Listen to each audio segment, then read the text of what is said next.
it's not about your fighter winning, it's about you protecting the fighter first. He kept looking at Jamie Moore to say, save your fighter. I can't stop the fight because he's just throwing him one shot back enough to keep him in the fight. But the way he was looking at James to say, save your fighter, throw the towel, exchange the fight. And so he wanted the cornerman. And Jamie, good job, good on him. Jamie stood and said, nah, pull him out, man, pull him out. And to do that in front of a kid's home crowd, to do that, thinking about all the training and all the commitment to the fight he did, it was very brave and admirable, but the right thing to do. When you go on British Border Control and you do the course, they tell you on the course, it gets to a stage where it's not about your fighter winning, it's about you protecting the fighter first. Yeah, that's what it's about. In the corner can see that. He said, you're not going out. He said, no, I can go out. He said, I know you can go out. I'm not letting you go out.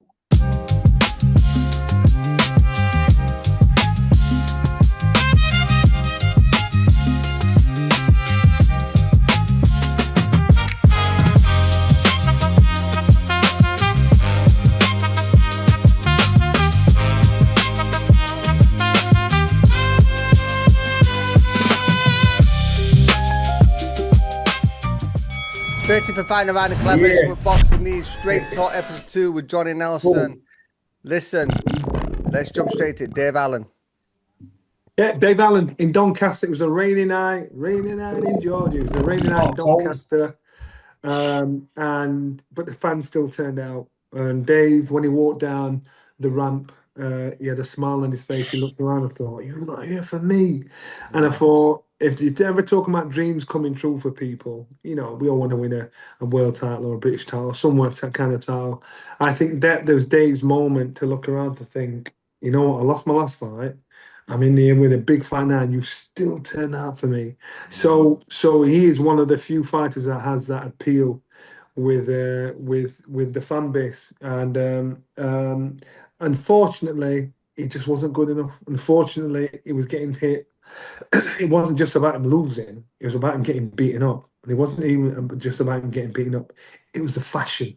It was the damage that was done. And as an ex-fighter, people don't want to hear this, but as an ex-fighter, I'm like, boy, that's not good. That's not good in the long term.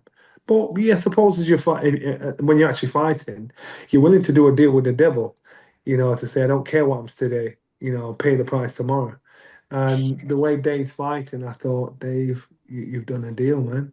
You've done a deal, and you're going to pay the price tomorrow. Listen, them shots, some of them, read that and just help me with that. Some of them shots that you get hit with, you boxed, some of them catch up in your little life.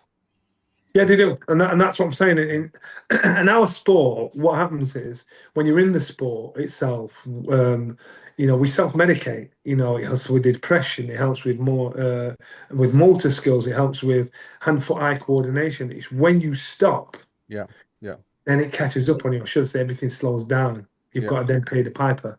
It's when you've stopped, and so it's not usually until 4, 5, 5 to 10 years after a fight was stopped, you'll see whatever damage he accumulated in his career, in his or her career, come to fruition. He was getting chopped behind his head, just chopping it down back of his head. That was damaged. And the referee did a good job. The referee, he kept looking at Jamie Moore as if to say, save your fighter. I can't stop the fight because he's just throwing him one shot back enough to keep him in the fight. But the way he was looking at James to say, save your fighter, throw the towel, exchange the fight, and he's looking at him. The referee did everything to the book, and so he wanted the cornerman. And Jamie, good job, good on him. Jamie stood and said, nah, pull him out, man, pull him out. And to do that in front of a kid's home crowd, to do that, thinking about all the training and all the commitment to the fight he did, it was very brave and admirable, but the right thing to do from Jamie. After what people were saying last week about the fight should have been stopped earlier, and then Jamie the week after, it's kind of like how it should be, right? But Common sense should prevail. Yeah, when you go on British Border Control and you do the course, they tell you on the course, it gets to a stage where it's not about your fighter winning, it's about you protecting the fighter first. Yeah, that's what it's about. Yeah, and listen, unfortunately, with governing bodies, sometimes they're heavily influenced by the promoter, by how the promoter treats them, how the promoter will mollycoddle them and make sure they've got put in lovely hotels and treated very well. So you kind of sign in towards the promoter because he's treating you good. These things do happen. I'm not saying the boxing body control, but I'm saying most governing bodies, if not all governing bodies, have suffered that situation. You're right. Their job is to protect the fighter. You let it go on, let it proceed, no matter who's the favorite or not the favorite. Your job is to protect the fighters, and I think he did a good job on Saturday. Yeah. And Dave reacted well to it as well. He understood that he. Yeah. Initially, he cried it off and like he was upset about it, because he felt like he'd let everybody else down. But he understood. And he just said, "Look, I wasn't good enough. The guy was just too good for me." I think he wanted out, but he wanted the referee to, get him out. An excuse. He didn't want Don, you know what? I could agree with it. I could agree with you because because they weren't just like those shots. They were world class shots. They weren't the kind of shots where Dave's been walking him down and he'll take the shots and let him punch himself out and then beat him up. They were world class clubbing shots where Dave is like, damn, I can't even walk through these shots. Yeah. And I think when it got to that point, Dave's like, there's nothing I can do about this. Can I take this? Can I get to the halfway mark? Never mind. That's right. And mind you, Dave asked for Hrgovic. He said, I want that fight. So Dave's desire and want is like, he fears no man. Listen, it's a birthday boy here, so I invited him on to join us. Birthday boy. Birthday, Crawford Ashley, can you see him? Crawford, where are you? Am I on? Wait, I could see it. You can see him. Put on light, man. Listen, before we go any further, we've got to sing happy birthday to him. Happy birthday, Dreadlocks. Happy birthday, dear Crawford. Stop it. Crawford, how old are you? 62. You're older than me? Young boy. Yeah, man. I was older than you, Yes, my youth. Yes, just because you look it, man. Yeah, you've still got your hair, you know what I mean? So that's how it is. I didn't know you was older. I thought you was younger than me. Oh, gosh. How's life? Hard, man. Sometimes I see you talking and I think you are a fountain of knowledge. And I mean grounded knowledge. And I don't know why. I don't know why your voice is overlooked, ignored, or maybe I do. They do because maybe you say things that people don't want to hear and say how it is. And even when you were talking about being set up for, was it in the Mike McCallum fight? You dropped some science on me. I don't know who was interviewing you. You dropped some facts and science on him. Spencer. Me and Spencer did it with him. Yeah. And you dropped some fact and science on him, and just to say, did you know this? Did you know what the situation was, where I was? Because you was a bad man. No, but the thing is that people forget how long I've been in the game. You know what I mean? And I've been in the game at the bottom level. My trainers around that time were the likes of Bernardo Checker and Bob Padgett. Bob Padgett was Frank Warren's right-hand man.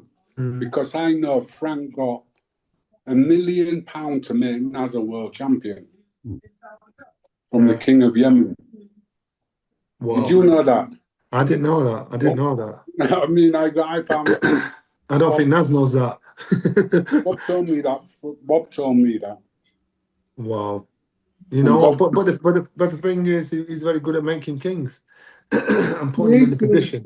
There's nothing right. It's like me and Frank have history.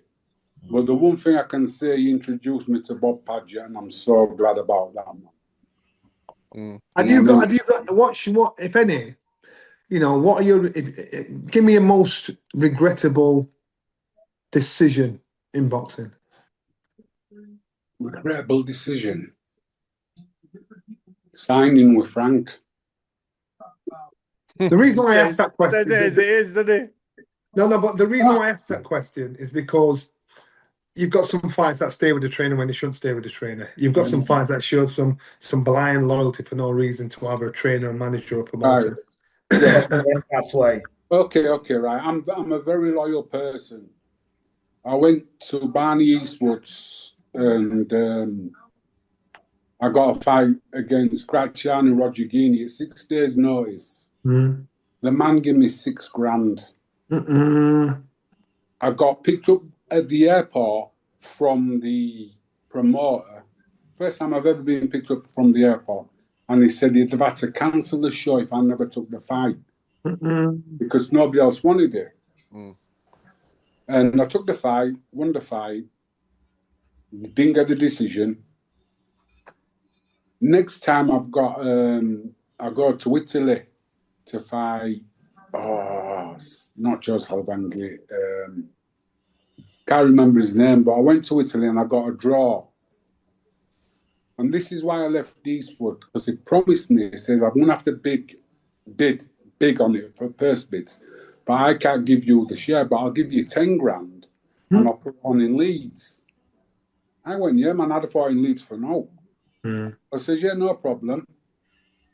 A week before I was supposed to find out the day, he calls me into the office and he said, we can't get a TV day. We've got to go back to Italy. So I says, okay, then how much am I going to get? He went 10 grand. I went, you can fuck off. He said, the deal we had was to finger. And then he said to me, if you don't fight for it, they'll stop you from fighting for 6 months. And I just said, if I never fight again, I'll never fight for you. Got on the plane and came back home. And then Frank phoned me up. And he said he'd buy me contract. I said, I don't want you to buy me contract. I've got 3-4 months left and I just want it to run out. And then I'll sign with you. And then I got a phone call. Do you think you can do super middleweight? I went, yeah. He went, I've got you a fight in 3 weeks. Would you like it? It's a world title fight. Michael Nunn. Against Michael Nunn. I went, Crazy. yeah.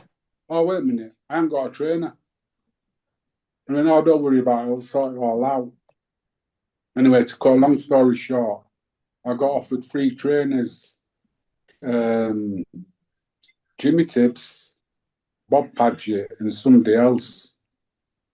And I phoned up Darky Smith and I asked him. And Darky said to me, I've never heard a bad word said about Bob Paget. And I phoned up Frank. I said, I want Bob Paget. And that was it. Yeah, best thing you did. How did you go with him? How was it? Well, the first 3 weeks, Bob said to me, are you going over there to win? Or are you going over there for an holiday? And I just looked at him and I said, I'm off to win. So he says, right. And I think it was in that fight I actually realised that he'd seen me. Because on a few occasions he's come back to the corner and he's just said to me, it's not your night, champ, and thrown the towel in. Yeah. You know what I mean? And I respect him that much that sometimes, because he knew that I would die in the ring. Yeah. And I ain't giving up. But some nights it's just not your night. See, we were talking about that one way to start. Yeah. It's good when people in the corner can see that. They know you. They can see it and they look at you and it's like it breaks their heart. Just as much. It's like my favourite one was Eddie Futch with Fraser. He said, you're not going out. He said, no, I can go out. He said, I know you can go out. I'm not letting you go out.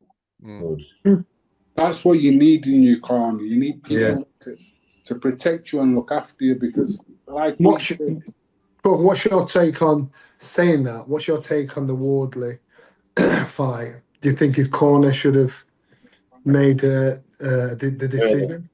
You see, this is really hard for me because he's a world champion. He's pulled it out of the bag so many times. Every time he's ever fought, he's pulled it out of the bag. He always finds a way to win. But it's like sometimes you've just got to. Do you know something? I wouldn't have liked to be in the corner. I really wouldn't have liked to be in the corner. I wouldn't have liked to make that decision. But knowing that I had a, you know, what is that clause again? A rematch clause. A rematch clause, then I'd have probably said it's not your night, mate. Yeah. A couple of rounds before, let's get him on the rematch. We'll learn how to take away his jab. You know what I mean? And then we can work on certain things and we'll come at it better, because that first knockdown with that right hand was I think that was his big mistake. I said that too. I said that too. He got that thought and thought it was going to be easier than what I thought. I think his name was Eamon Loughran, and I think he boxed. Eamon Loughran, yeah, I remember Eamon Loughran, yeah. He boxed. What do you call him? Ricky Hatton, and he hit him. No, you're on about Eamon McGee. That's it, Eamon McGee. Yeah, and then he just went right hand happy. Yeah. And you can't, no matter where you kind of like start, if you started off in the amateurs and went through, sometimes them kind of punches in the first round mess you up, because all of a sudden it's all one punch. You forget about the boxing, you want to go for the ego takes over. Yeah. And sometimes it's very hard to control. That's why I like boxing, because it is on many levels.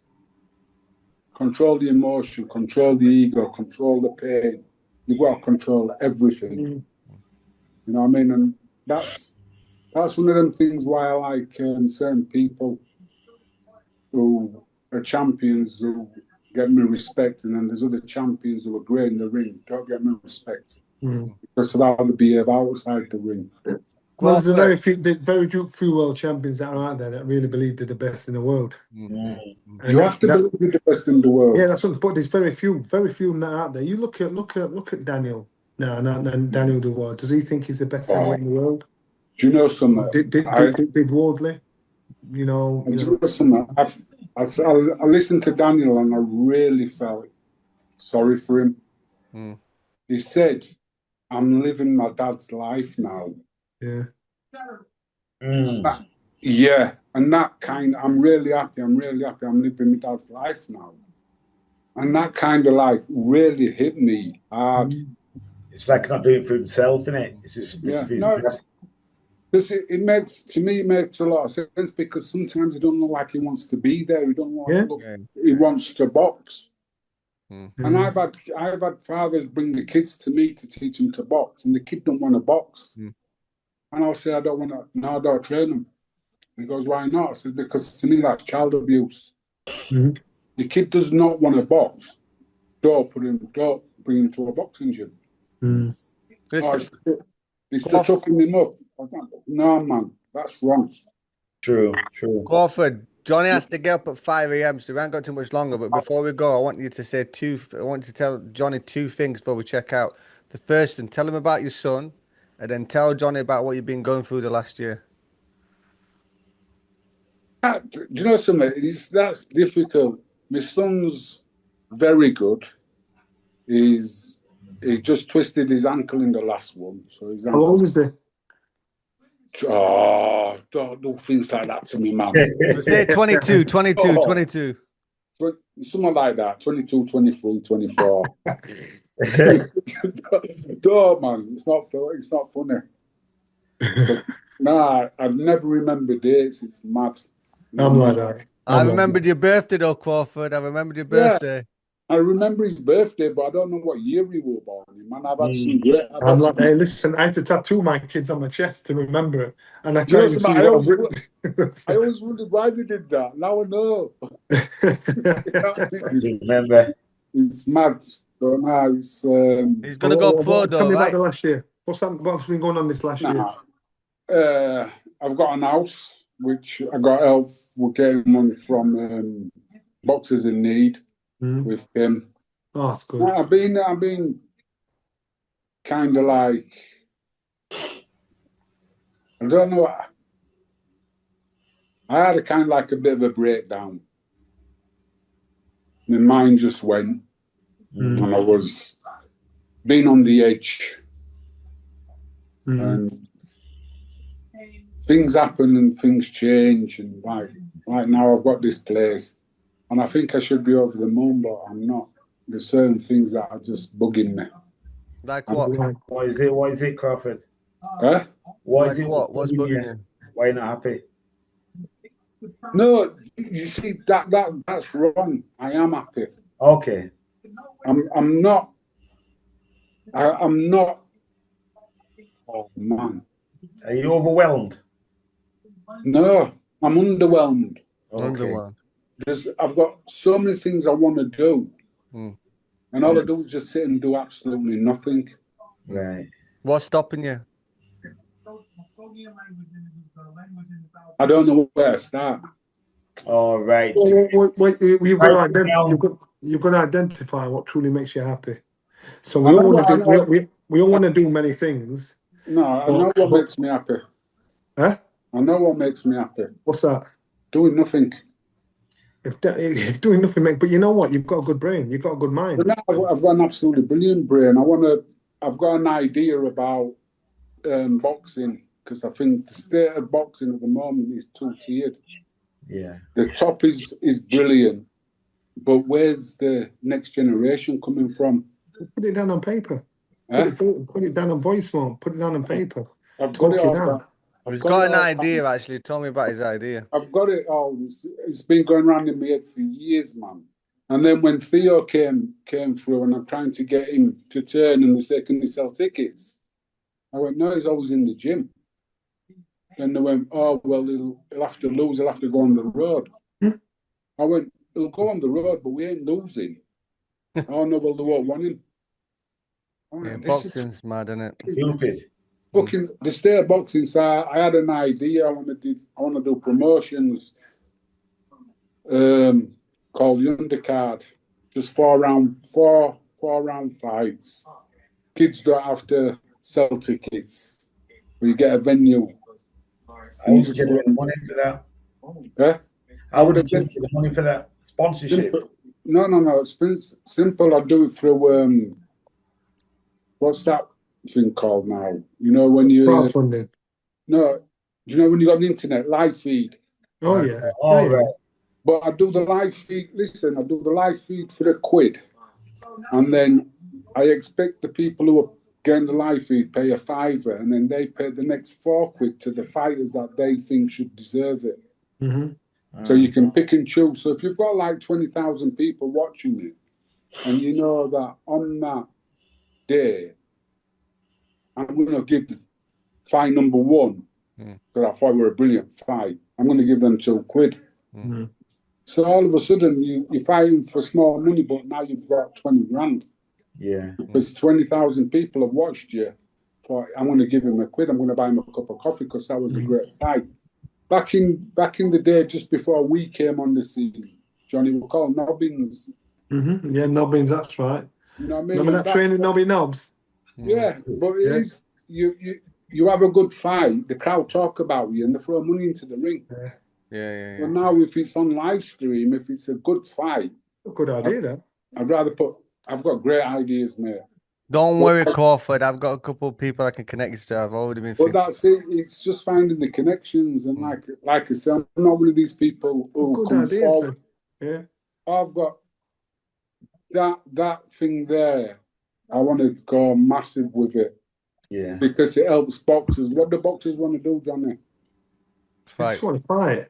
That's all they want to do, Yeah, fight. just want to fight. And what I'd like is, if you win, you fight again in 6 weeks. Winner stays on. Crawford, this is too much of a good idea to be talking on interview, so we're going to call it. Don't know I'm taking the Well, like I say, No, but listen, we're going to meet up in person and talk about it in person. Too many people listening on here, man. I know, but the thing is get in touch with me, because the thing is, I've been thinking about this for years. It's not just something that just comes into the top of my head. Yeah. When I'm thinking about something, I go so deep into things. It's unbelievable. You know, I've also got Jamaica project as well, which I want to get up and running. Right. What's that? What's that? We got some land in Jamaica, and I want to set up kind of like a retreat, because I know when I was at my darkest, that's where I actually changed. Mm. You know, Jamaica. I was up at 22 stone. Yeah. I wasn't. I want in a good place. You don't, you know, Crawford don't eat meat no more. He's a vegetarian now. Yeah, no, I know that. Vegan. Yeah. So yeah, you know what I mean. I got a bang on the head when I came off the bike, and it made me see sense. Show him show him your arm, Paul. Yeah, show me Scar. I've seen it. Oh, I've seen it. you've I've seen seen it. it. On. You've I seen think it. one thing, man, that idea that you've got about the promotions, Mm. I think I could put you to someone that could help you with that. Well, that'd be great, man. I could put someone, because that's a really good idea. That is. Yeah. Listen, I want to let Johnny go to sleep because he's All right, tired. then, Johnny. Right, listen. Why don't we all just meet up in person sometime and talk about it? Yeah. Johnny, come over to Ireland.